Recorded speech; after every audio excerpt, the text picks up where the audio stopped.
ప్రభుత్వం అందిస్తున్న సంక్షేమ పథకాలను రైతాంగం అందిపుచ్చుకోవాలని మాచర్ల ఎమ్మెల్యే జూలకంటి బ్రహ్మానందరెడ్డి సూచించారు. రెంటచింతల మండలం గోలి గ్రామంలో రైతన్న మీకోసం కార్యక్రమంలో భాగంగా నిర్వహించిన రైతు వర్క్ షాప్ లో ఆయన పాల్గొన్నారు.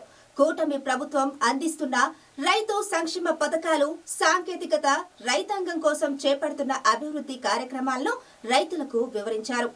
మరి రైతన్న మీకోసం కార్యక్రమాన్ని ఏర్పాటు చేస్తున్న ముఖ్యమంత్రి వర్యులకి ధన్యవాదాలు తెలియజేస్తూ, ఈ కార్యక్రమం ముఖ్యంగా ఇచ్చేసిన అధికారులకు, మార్కెట్ యార్డ్ చైర్మన్ గారికి, మరి పెద్దలకు, ఇక్కడికి ఇచ్చేసిన రైతు సోదరీమణులకు, పాత్రికేయ మిత్రులకు అందరికీ హృదయపూర్వకమైన నమస్కారాలు.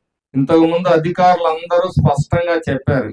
ఒక్కొక్క శాఖ అధికారి, పశుసంవర్ధక శాఖ వాళ్ళు చెప్పారు, హార్టికల్చర్ వాళ్ళు చెప్పారు, అగ్రికల్చర్ వాళ్ళు చెప్పారు, స్ప్రింక్లర్లు ఇస్తారు, డ్రిప్ ఇరిగేషన్ ఇస్తారు, హార్వెస్టర్లు, ట్రాక్టర్స్, పవర్ స్ప్రేయర్స్, ఇవన్నీ కూడా గత 5 సంవత్సరాల్లో అటకెక్కిన కార్యక్రమాలు. ఈరోజు చంద్రబాబు నాయుడు గారు అధికారంలోకి వచ్చిన తర్వాత మళ్ళీ వాటన్నిటినీ కూడా ఒక్కొక్కటిగా రైతాంగానికి అందించే కార్యక్రమాన్ని చేస్తా ఉన్నారు. ప్రతి విషయం ప్రతి ఒక్కరికి, ప్రతి రైతు కుటుంబానికి ఉపయోగపడే విషయాలు అనేకం ఈరోజు అధికారులు చెప్పారు. వాటిని ఉపయోగించుకోండి. బ్యాంకు రుణాలు ఇస్తాయి, సకాలంలో మీరు చెల్లిస్తే మరి 7% ఉన్నది 3%కే ఇస్తారు. ప్రతి పాడి పశువు ఉన్న వాళ్ళు 10 సెంట్ల నుంచి 60 సెంట్ల వరకు మీకు గడ్డి పెంచుకోవడానికి కోసం ఫ్రీగా సౌకర్యం కల్పిస్తున్నారు. ఎక్కువ మొత్తంలో ఉన్న వాళ్ళు మరి ఆ గడ్డి కట్ చేసుకోవడానికి కూడా గ్రాస్ కట్టర్స్ కూడా సబ్సిడీ మీద అందిస్తున్నారు. మినీ ట్రాక్టర్లు అందిస్తున్నారు. పవర్ స్ప్రేయర్లు కూడా రాబోయే రోజుల్లో పెంచుతాం. డ్రోన్ టెక్నాలజీని తీసుకొచ్చారు రైతుల కోసం, రైతుల ఆరోగ్యం చెడిపోకుండా ఉండటం కోసం. నూతన వ్యవసాయ పద్ధతులను తెలియజేస్తా ఉన్నారు. అలాగే 150 రూపాయలతోటి పడ్డదూడని పుట్టడానికి ఇంజక్షన్లు చేస్తున్నారు. ఇది చాలా తక్కువ అన్నమాట. ప్రభుత్వం అనేక రకాల సబ్సిడీలతోటి ఆ 150 రూపాయలకి అందిస్తా ఉంది. పడ్డదూడ పుట్టడం మూలంగా మీకు గుంపు పెరుగుతుంది. అదే దున్నపిల్ల పుట్టితే దాన్ని పాలు మరవంగానే మళ్ళీ కసాయికి అమ్మేస్తారు. అదే పడ్డదూడ అయితే పెంచుకుంటే మీ పశు సంపద పెరుగుద్ది.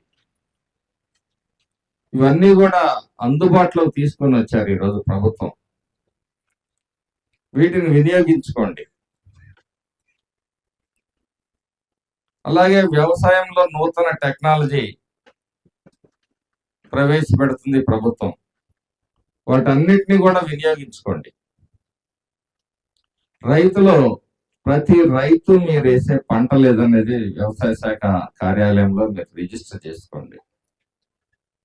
అప్పుడు మాత్రమే మీకు ఏదైనా అనుకోని విపరీతాలు జరిగినప్పుడు మీకు ప్రభుత్వం తరఫున సహాయం అందుతుంది. మీరు రిజిస్టర్ చేసుకోకపోతే, రికార్డులలో ఉండకపోతే మీకు రేపు ప్రభుత్వం నుంచి వచ్చే సాయం కూడా అందదని కూడా ఈ సందర్భంగా తెలియజేస్తాను. నేను రిజిస్టర్ చేసుకోలేదు, లేకపోతే వ్యవసాయ అధికారి మాకు రిజిస్టర్ చేయలేదని కాదు. మీరు చేయించుకోవాలి. మీరు వేసిన ప్రతి పంట రిజిస్టర్ చేయించుకోవాలి. అప్పుడు మాత్రమే వరికి ఏదైనా నష్టం అయితే ఆ వరి పంట మీరు పొలంలో రిజిస్టర్ చేయి ఉంటే దానికి ఏదైనా నష్టపరిహారం వస్తే మీకు అందుతుంది.